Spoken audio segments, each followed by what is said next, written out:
Creaking footsteps woke the man, his eyes bloodshot.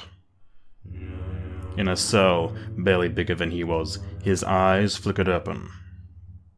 The woman outside eerily stood against the windowsill. She had been but a motorcycle rider on the same commute as him only a few days ago. Now she was something else. The priest had returned, as his footsteps echoed throughout the otherwise silent church. The woman made no acknowledgement of his presence. So he hasn't taken up on our offer, has he? The priest's words had little effect on the woman, who merely looked at him with an empty stare. As the holy man entered, he briefly scanned the cage before turning to stride before the woman, stopping only centimeters from her face. You did deliver the message. The leather-clad female again showed little reaction. I know what happens. Shadows cannot lie. The priest pursed his lips, but took this as recognition. We free him, and he doesn't care to give us an audience. The priest looked out the window, behind the woman, pensively examining the moon in the sky. He thinks he is better than us. The young lad was quiet. In truth, his body was malnourished and fatigued beyond speech. Only 72 hours before, he had been on his way to an internship, with his cheap suit and briefcase. The woman slowly scratched her nails against her skin before sniffing them, wrinkling her face up in annoyance, showing the first signs of any form of emotion. This body is disgusting. The man of God made no comment, simply stared out into the void beyond the church. Fine. We are done here. The woman acted quickly, almost machine-like, striding around to the front of the cage and ripping the lock off with her hands.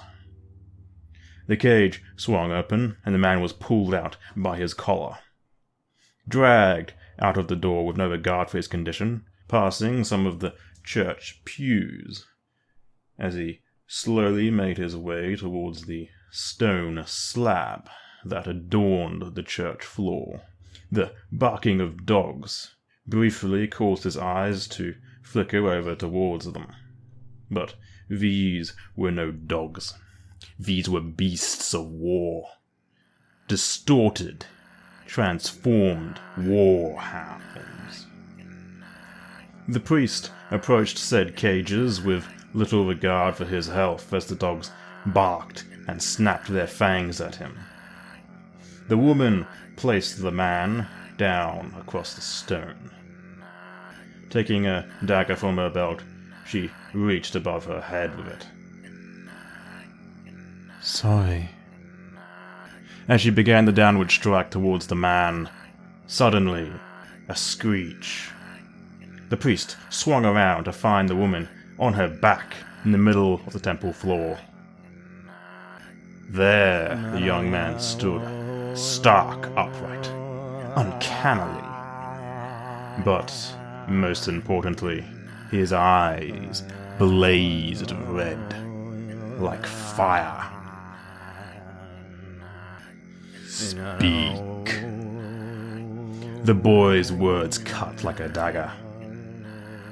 The priest smiled. Do you not want to savor the first air you have breathed in years? The entity who now possessed the young man flickered his eyes over to the holy man.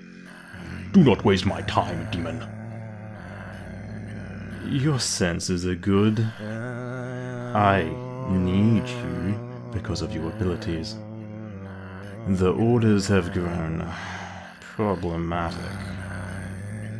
The thing's eyes snapped to the girl, who nonchalantly righted herself, and then his eyes snapped back to the priest. Has your kind grown weak since I last walked the earth hellspawn? The priest strode to the man to face him eye to eye, demonstrating his resolve. We are no weaker, outsider. A new order of demonic treatment has made existing on this plane difficult. We want true form. I assume you know of the sword. Your obsession with true form, is it worth the vulnerability it brings you? This time the woman replied, We are already vulnerable these days. Things have changed. So are you. Do not think yourself as invincible as you were before. The entity took little time to consider the words of the woman, before walking between their midst towards the door. To gain true form would be to exile my greatest strength. This is irrelevant to me. As his hand touched the doorknob, the priest said his final piece. A paladin guards the weapon. The entity paused, his head slowly turning to look over his shoulder at the duo. Where? A fishing village near the waters east from here. We will assist you. As the eyes of the young man stared back at the priest, moments passed in tension, as if a battle of wits and strength was occurring between them. Slowly, a crude smile crossed the entity's face. What good is a demon to a god?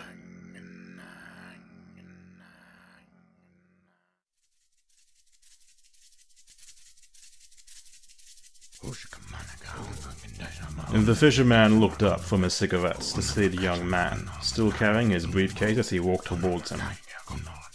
The fisherman feigned ignorance, but he saw the young man's eyes from far off. What's your business here, son? As the entity reached towards his briefcase, the moonlighting Templar reached for his belt, grabbed his pistol. The entity, however, was faster, pulling a revolver from the case and pointing it at himself. The shot rang out through the peaceful ocean side, as the young businessman crumpled a short distance from the Templar. Shocked, the guard stood confused, with his gun still in his hands.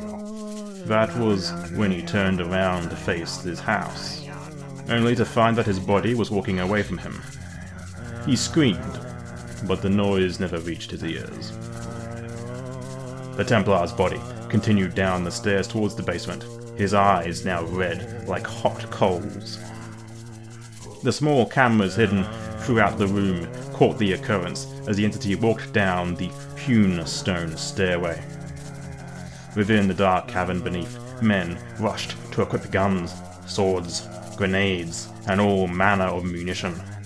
As the entity reached the bottom of the stairs, he saw the cavern, with its dark, unlit walls, and its 4 main supporting pillars. A click sounded throughout the cavern as he looked down, to see an armed mine. The detonation shook the place, as body parts flew back up the stairs. The Templar within looked expectantly as the dust settled. Their former companion was dead without doubt. As they began to relax, one of their brethren turned to them, with red eyes. Panic ensued as they began to fire on the man, filling him with bullets. The others, however, recognized the pattern, warning them to stop. Too late. As the man fell, another man was instantly taken. But now they acted wiser. They swarmed him, grabbed him to prevent him from taking his own life. The pin of a grenade hit the floor. The explosion rocked the nearby pillar. In the aftermath, 10 men laid on the floor, some dead, some with amputated limbs, dying in the seconds that followed. As the dust again settled, 10 more men turned. The remainder shouted a retreat, running to the back of the cavern where large steel door was, warning them not to shoot the men. As they soon learnt, this had been simply a sadistic game, for it did not matter what they did. All of them halted, as the entity possessed all of them. 30, maybe 40 men now bared the red eyes. All of them, in unison, began to re-equip, reload and exchange tools and weaponry, picking up grenades and taking positions. Each individual worked as if a single mind, the cognitive capacity of the entity far outweighing that of a normal demon. For even in the strangest of tales, a single demon had never been capable of controlling more than 2 forms at once. Mural, the paladin, already knew this. As the steel gates of the door opened, the paladin finished a soft prayer. This creature was tied to the very lineage of his order. The mouths of the former Templar salivated, for this was what the beast had been waiting for, a battle that was not an automatic victory. For a paladin cannot be possessed. With a flick of a button, and mechanized guns ejected from the walls. The entity had seen the divots in the stone and positioned accordingly, but the machine guns still cleaved down 10 of the possessed. His reaction times were exceptional. The bodies he possessed, however, were painfully slow. Grenades rocketed from the possessed mob towards the doorway as the paladin ran through them in metal, mechanized armor. He leapt forward, swinging his sword in a circular motion, relieving 4 men from their heads. No fear, no doubt. The paladin's left hand slammed into the face of the possessed, whose shotgun was about to fire, crippling his skull. The 2 other possessed nearby ran in, with grenades in hand. The paladin grabbed the shorn-off shotgun from his belt and blasted both away, the eruption cleaving into their fellows. An explosion of bullets hailed down on the man, as the entity positioned to surround him. A bullet pierced Morale's cheek and shattered through into his nose. Another penetrated his left shoulder, ripping through the flesh. Other bullets slammed into his armor, sparking as they either deflected or sunk into it. The warrior moved to tackle one of his enemies, crushing him as he did before positioning himself behind a pillar. Munitions rained down on the stone pillar, shattering stone everywhere as the room filled like a fog from the dust. Raoul dropped his sword, too heavy now to carry. He sat in prayer, without any uncertainty in his mind. As he muttered among the chaos, a faint white light flickered from his position. The entity's eyes blazed bright. This was it. This was what had foiled him many times before. This light, this wretched power. The paladin erupted with white flames that lingered on his fists. He swiftly exited from the pillar and charged, the bullets in the air melting as they approached him, yet he remained unharmed by the heat. His blows shattered bones, his feet cracked the ground as he severed life from the unholy.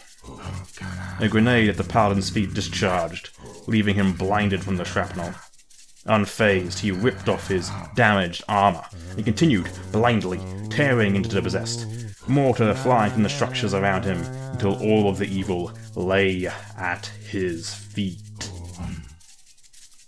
As he wiped away his face, he realized he was left with only one eye, barely able to see through the dust. His right arm hanging by a thread, bleeding profusely. Still, he did not doubt.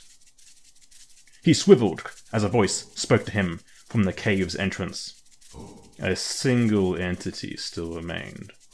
The young boy who had never truly died, merely wounded in the jaw. Your cornerstone has crumbled. As the entity spoke, he turned and walked away. As the paladin looked around, the pillars that had been shattered and broken by the chaos began to crumble. As his gaze turned to the roof, it fell. A mere second of doubt was all it took for him to be crushed under that sin. The laugh of the beast echoing as he faded. The god of the Canaanites, who glorified in the blood sacrifice of children, the abominations of humanity, the old pagan, who rejoices in the death of belief, the sadist, the slaughterer, the king of the ancient pantheon, Baal.